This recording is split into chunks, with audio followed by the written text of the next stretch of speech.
could America being outcompeted in that area, she's trying to create chaos to stop China and to prevent Africa's rise, and also to throw dirt in the eyes of Russia.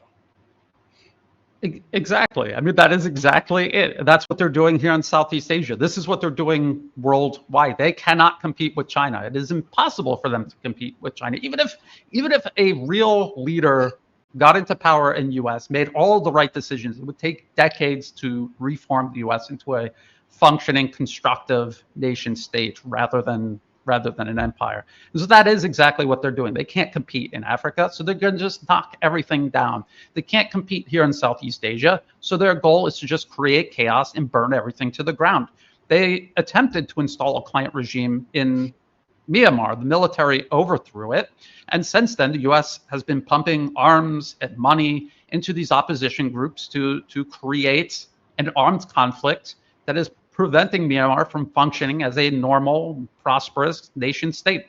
They're right next to Thailand, same weather, same resources, and yet they're impoverished and they're destabilized precisely because the U.S. was able to get in there and destabilize it. They're attacking Chinese infrastructure in Myanmar. Part of the Belt and Road Initiative goes through Myanmar. So they're physically attacking it with these militants that they arm. In fact, they're doing the same thing in Pakistan. If you watch the news and you see these headlines about bombings in Baluchistan or anywhere in western or southwestern Pakistan, if you read the details, it's almost always targeting Chinese engineers or China-Pakistan Economic Corridor infrastructure, pipelines, roads, power plants, and there's a port in Gwadar.